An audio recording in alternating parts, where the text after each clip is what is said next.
I have a few housekeeping items and then we'll get into the welcome and introductions. So you probably saw pop on your screen as a reminder that this meeting is being recorded.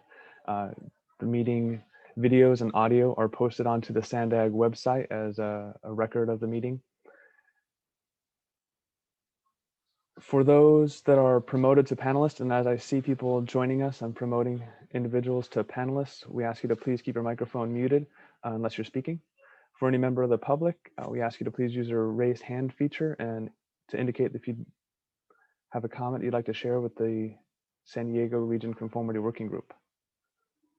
And then we can unmute your microphone to provide that comment. As indicated on this slide, there is closed captioning. The link is on the slide. It's also on the second page of the agenda towards the bottom, for those that would like to use that service.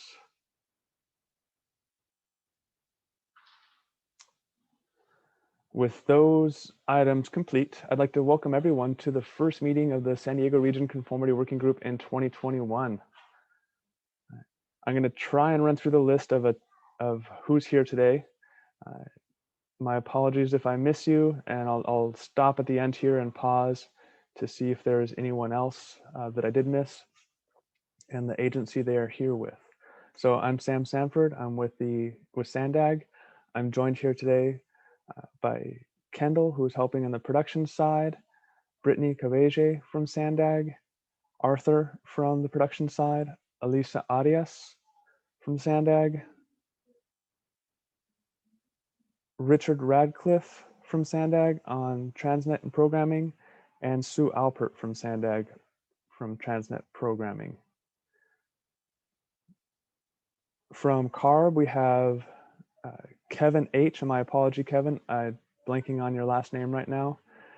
We also have Nesamani Kalandiur and Stephanie Parent.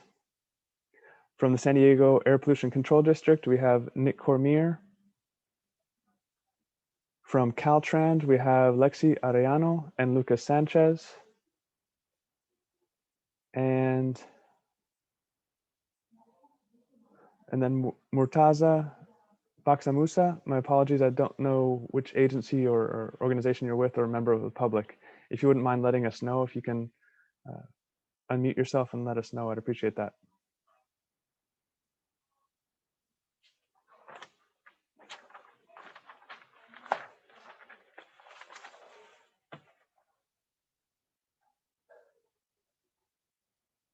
We'll try again later in case there's some audio problems going on right now. Is there anyone that I missed as I went through the list of attendees?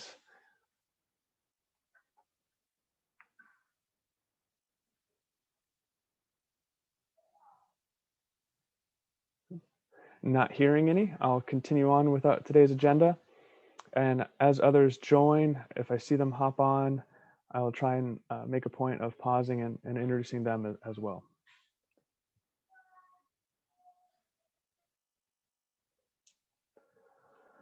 So the minutes from the November 4th meeting for the San Diego Region Conformity Working Group start on page 5 of today's agenda. At that meeting, we heard from SANDAG staff, Phil Traum, on the regional vision for the 2021 regional plan. We also heard an item on the draft 2021 RTIP, which was presented by Sue Alpert. This document, the 2021 RTIP, is currently posted on the SANDAG public notices webpage and is available for public comment through January 18th. And we also had an update on the 2020 ozone state implementation plan. Are there any comments or corrections on the November 4th Conformity Working Group minutes?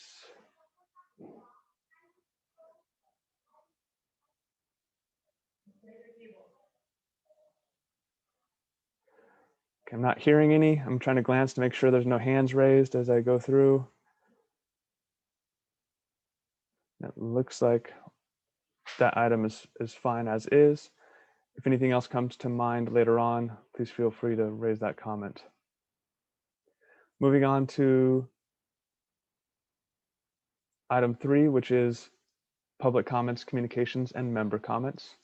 Are there any members of the public that would like to address the CWG today?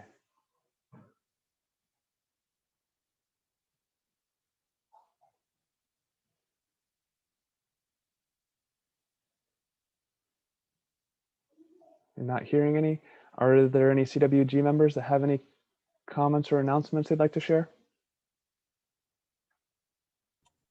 Hey, Sam, this is Lucas Sanchez at Caltrans headquarters. Can you hear me okay? Yeah. Morning, Lucas. Hey, good morning. I can announce that on February 9th at 1 o'clock, our branch will be hosting the 2021 statewide conformity working group, which is sort of the statewide version of what we're doing here today. So it includes most of the MPOs participate, FHWA, EPA, CARB, and our branch here at Caltrans headquarters. It's been a while since we did it. We didn't hold any in 2020. So this is the first one that we're doing. And I'm not sure whether or not Rodney had sent out a statewide email yet, and he's not on this call, but that announcement will be sent out in email form too to that mailing list. I think you appreciate that. I believe Lexi sent out a hold the date email. I know I received it, if others did not. February 9th at 1 o'clock is kind of the hold the date. I believe agenda and other materials are to follow as we get closer to that date. That's right. We're working on that now. Thank you for that announcement. Thanks, Sam. Any other comments or announcements for the group?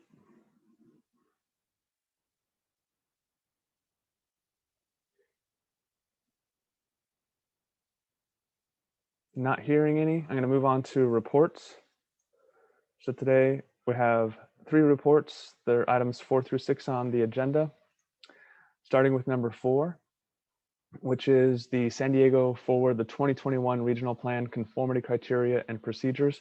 This is an update item related to materials that were originally brought to the CWG in June 2019.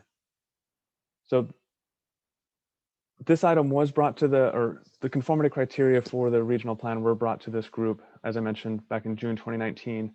Since that time, there have been some updates. So we want to provide this time to go over some of those updates and also address the items that have not changed. So first we have just a general plan development schedule, which is shared on the slide right now. This has not changed, but it's a nice reference to have as far as where we are and where we fit in this timeline. As you can see, we've worked through the modeling and environmental analysis, and the next major milestone is the release of the draft plan in the spring of 2021. Prior to the release of the draft plan, the remaining conformity criteria will come to this group for discussion, and that includes project tables and financial assumptions. So today's item looks at the regional growth forecast, which is 4A, and then we will also look at advance one, the latest emission models and emission budgets, and then the public involvement and outreach. 2 items that have not changed since we reviewed them back in 2019 are the transportation control measures and also the travel demand model, which remains ABM2+ for the region.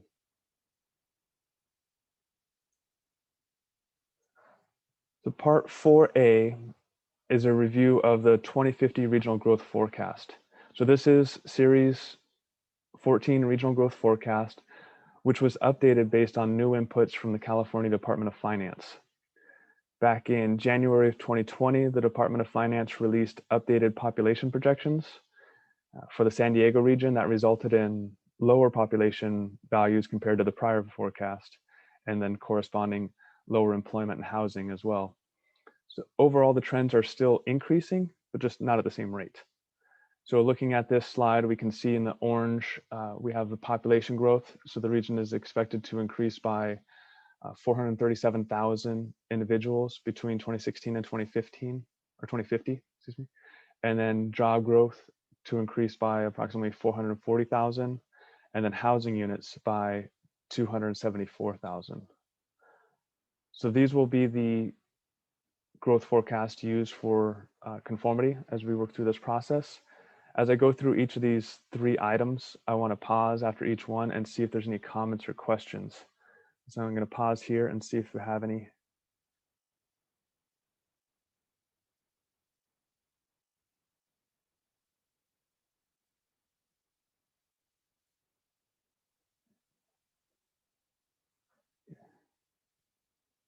Not hearing any comments or questions on 4A on the forecast. I will move on to 4B. So 4B is looking at the latest emissions model and emissions budget. So for the emissions model, we plan on using EMFAC 2017. We will supplement that with the CARB adjustment factors for the SAFE rule. We have both environmental or ambient air quality standards for ozone, the 2008 and the 2015 standards. We're also going to run the analysis with both the 2016 SIP and the current not yet approved 2020 SIP, but not knowing which SIP will be in effect at the time of completion of this plan, we're going through the process of keeping both SIPs budgets as we go through this. The next slide has the tables kind of showing the analysis years and the budgets for each of these laid out in a simpler process. So the top table here, we have the 2016 SIP analysis years, if that is the SIP that's in effect at that time. These are the analysis years we'll use: 2023, 2030, 2040, and 2050. And then we have the budgets, which stays static at 23 for ROG and then 42 for NOx. The bottom table, the longer table, is how we'll apply the analysis years and budgets for if the 2020 SIP is the SIP that's in effect at that time.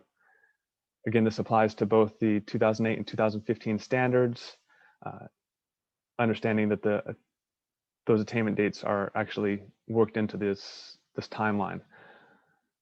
The analysis years would be 2023, 2026, 2029, 2032. After 2032, then we start going with the a maximum of every 10 years between analysis periods to the end of the plan. Then we go to 2040 and 2050.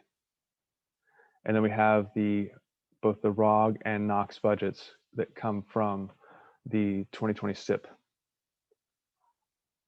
So this part is new in that we are taking the SIP that is not yet approved. We're working that process into conformity for this plan, just to be on the safe side, as not knowing which SIP will be in effect by the time this plan goes through final approval. So I want to pause here on item 4B and see if there's any comments or questions.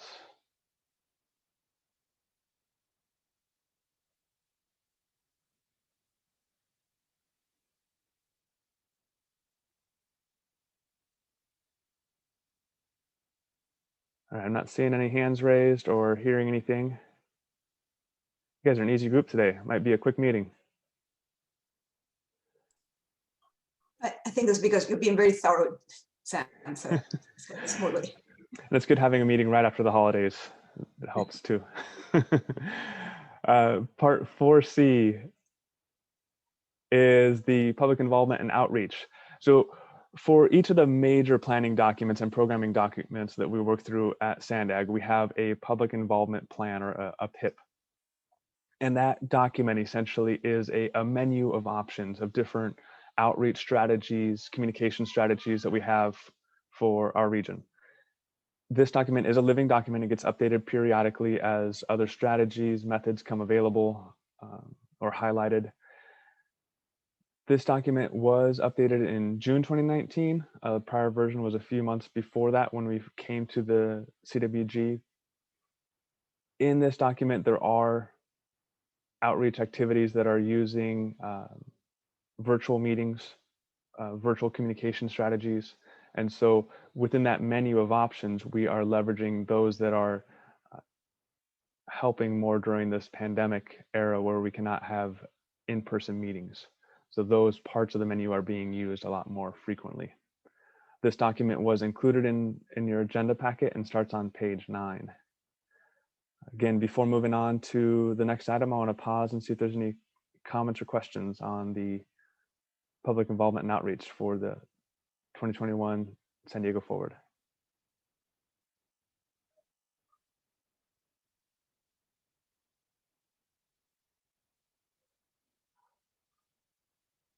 Okay. Moving on to agenda item number 5. I do see. I think I just got a message that John Kelly joined us today. Thank you, John. Hi, good morning and Happy New Year. Morning. Happy New Year.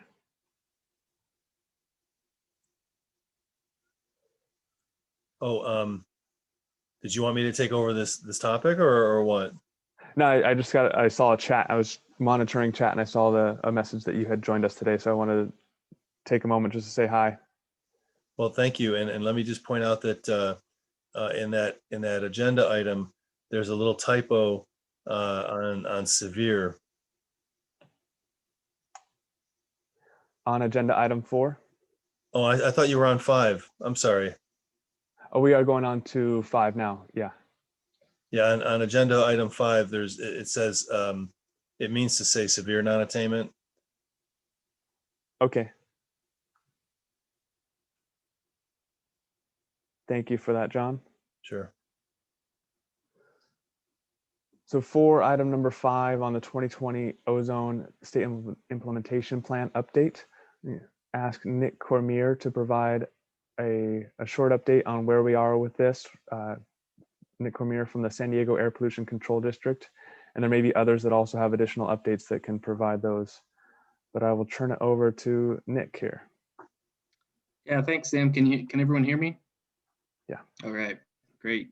Yeah, I don't have a substantial update to provide today, but just as a reminder, our SIP plan got adopted by the local board in October. That's the San Diego Air Board. And then it was subsequently adopted by CARB's board in late November.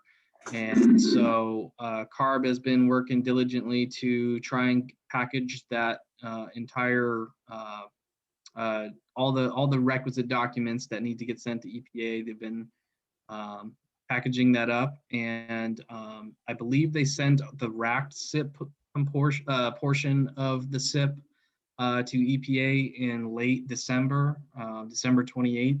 And then I think the attainment plan will be getting submitted very soon.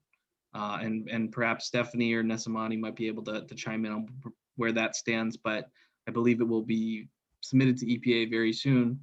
And then at that point, it'll be in EPA's hands to review. So I'll turn it over to others if they want to chime in with it to add anything. Thanks, Nick. Yeah, this is Stephanie Parent from CARB, and we're just waiting for final signature from our executive officer. So hopefully that will get signed very soon and we'll be able to submit that to US EPA. I appreciate that update, everybody, because I just got back on Monday from a break, and I saw the rack SIP was submitted, and there was a little glitch in the system where the rack SIP didn't, the submittal itself didn't show up, but we knew about it, but we couldn't actually see it in our database, but our contractor could see it. And so there was some discussion about that, and I was wondering if the actual SIP, the rest of the SIP had come in on that same day, and it's good to know, to hear from you guys specifically that it's coming soon, so I won't fret about it. Yeah, no worries. I'll just throw in, this is Stephanie again, that I know there have been some conversations about those glitches, and we'll be also emailing EPA whenever we submit something, just to make sure that nothing is lost in the submittal process. That's appreciated. Sorry that you would need to do that. I mean, the system has been reliable in that regard, and the contractor is looking into why this is happening. So we hope to find out within the next couple of days, and if there's a point where we find out it's 100% reliable again, I guess we'll let you know. But until then, we'd appreciate those emails. That'd be really helpful. Great, thank you, John and Stephanie. And that's really all I had to share today on this item. I didn't have a big update, but if there's any questions from anyone else, I'm happy to take them. Well, can I just say congratulations? I know we've congratulated you before in maybe other forums. I don't know, but it's what a huge thing, and just congratulations and a great way to start the new year. Definitely. Thanks, John.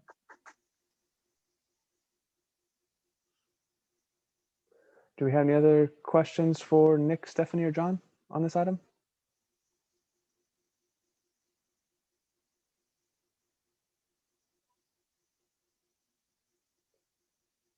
Okay, not hearing anyone. I want to thank the three of you for the update. Appreciate that. And we'll have this as a standing item as we go forward and see what other updates there may be in the coming months. Appreciate that. Sure. Yeah, we'll have a lot to update about the schedule of what we're doing, when we'll be finding budgets adequate, and when the actual reclassification will occur, that kind of stuff. But we'll know more about that as we go. Thank you. Sure.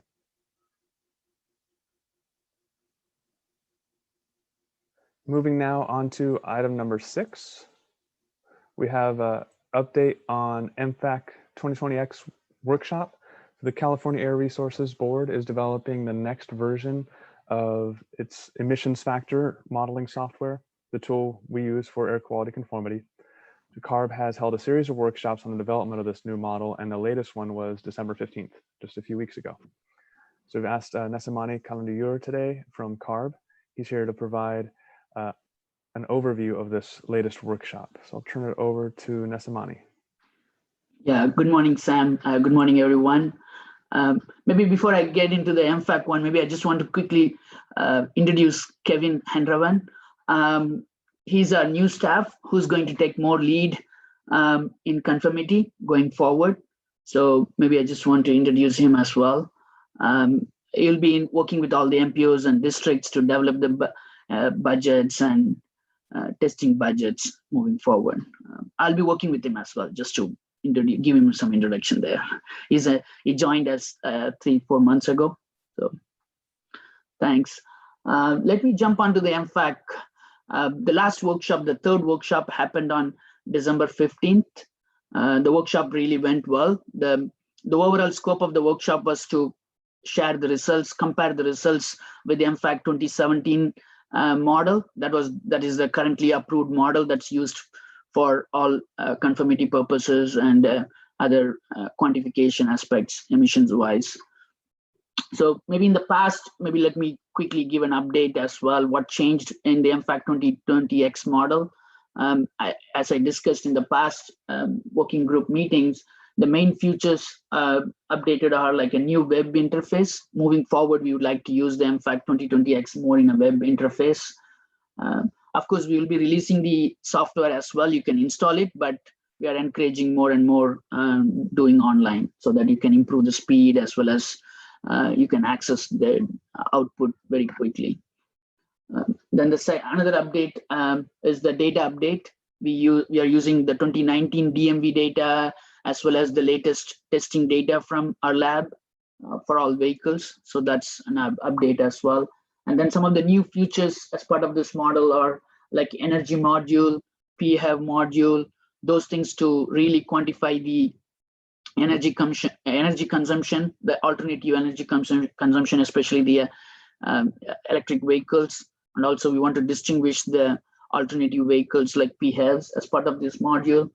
And then evaporative module. Those are all some of the new features we added to the EMFAC model, EMFAC 2020x.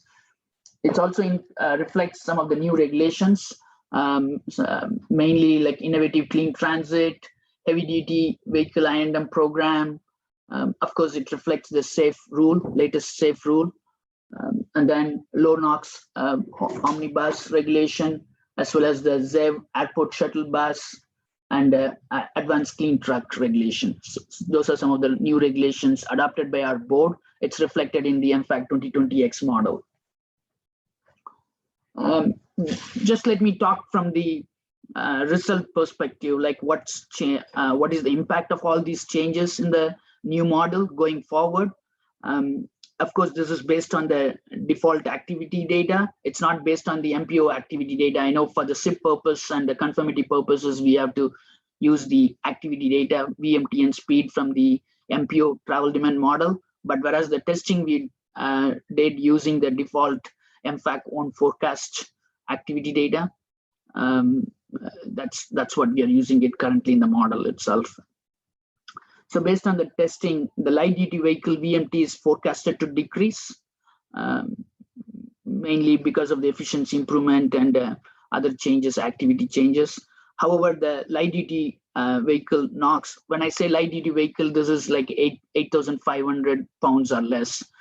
In the EMFAC world, it's a light duty auto, light duty truck 1, light duty truck 2, and MDV.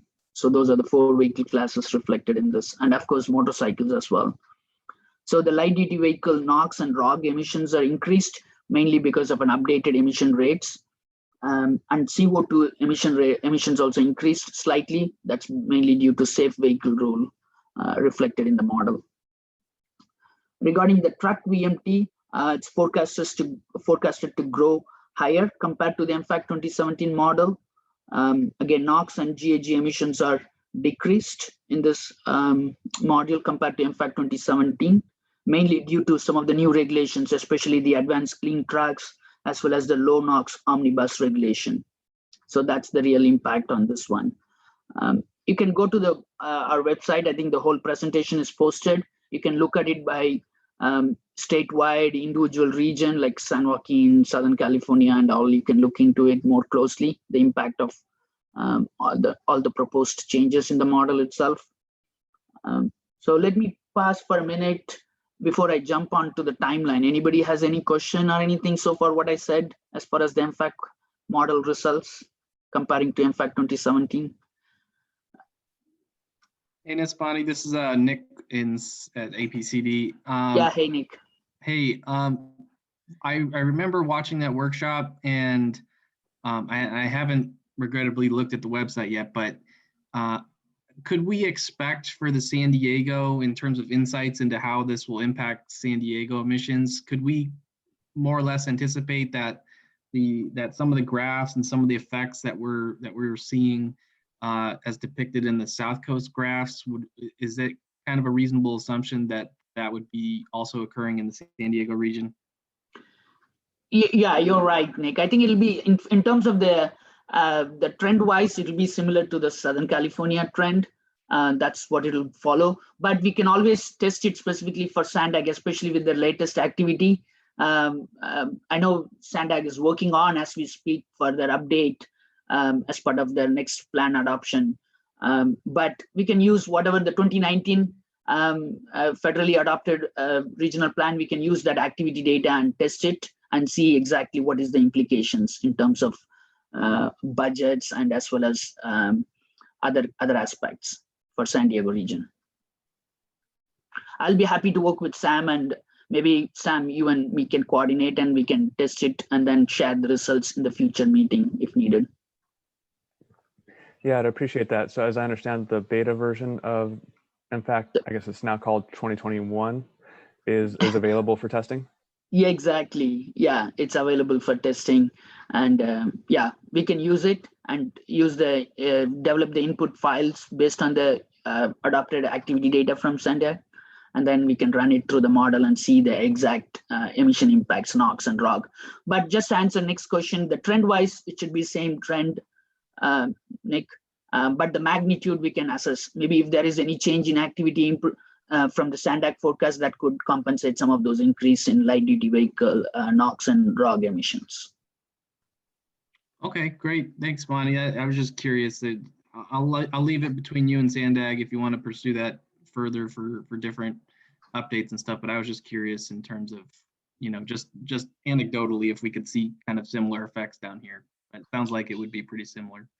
Yeah, that's what I'm expecting. You're right. Thank you. Sure. Any other question, or I can just give a quick update on the timeline, next steps in this process.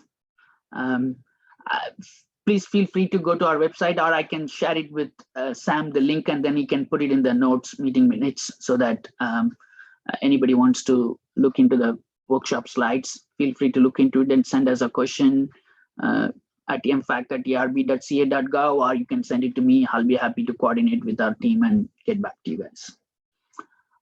Regarding the timeline, the first quarter, I think we are really working on to finalize the model now, and most likely next couple of months we'll be releasing the final version of the model for public, and then we'll be finalizing the technical documentation, supporting documentation by March 2021. And then we are planning to submit the model to US EPA for their approval sometime in spring, summer timeframe, with all the supporting documentation and the model, final model code and everything. So that's the current timeline to move forward. And again, the generally US EPA takes six months to 1 year to go through their own process and approving the model itself. And then they will be talking about the grace period as well in their approval process. That concludes my brief summary of EMFAC workshop and update. I'll be happy to answer any other questions. Well, thank you, Nesamani, for that update, and welcome, Kevin, to the group. Appreciate having you here today. Are there any questions for Nesamani on EMFAC 2021?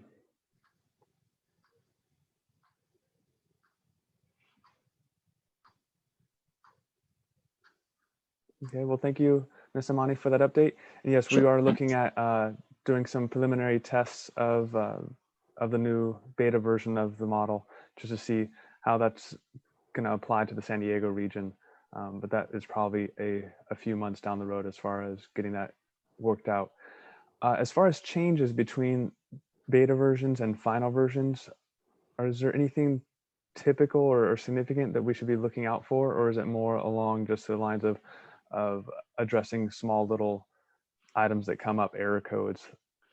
Yeah, it's more in the coding errors, anything we might be fixing, Sam. I'm not expecting anything significantly changing unless it's really the data we used is wrong. Then we may have to go back to the drawing board in a way, but that's, I would say 95%. Yeah, it will just more fixing any bugs and error codes and improving the speed of the model itself. Those are the things we'll be mostly doing it from the beta version. So especially that's what the beta version is, really to test the model, try to break the model as much as you can, like that's the expert panel there, and try to find any issues or any bugs in the model so that we can fix it before it goes for the public consumption. Okay, thank you. I appreciate that. Yep.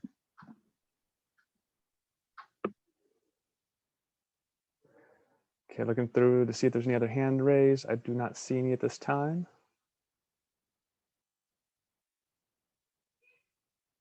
And moving on then to item number 7, which is upcoming meetings. For the San Diego Regional Conformity Working Group, our next meeting is scheduled for February 3rd of 2021, same time, 10:30. For, as mentioned earlier, Lucas had mentioned the statewide Conformity Working Group meeting has a hold date for February 9th. Looks like 1 to 3:30, and more information is to follow on that meeting. Are there any other upcoming meetings that the group would like to bring to CWG's attention?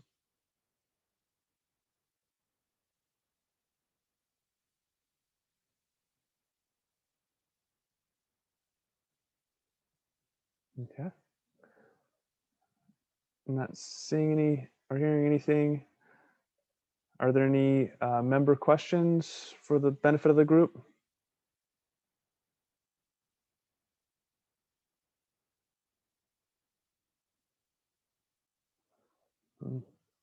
With that, I would like to thank everyone for their time today and their attention and great comments and review of recent activities. And we look forward to seeing you again in February. Have a wonderful afternoon. Thanks, everyone. Bye-bye. Thank you, everyone. Thanks, Sam. Thank you. Bye. Thanks, Sam. Thanks.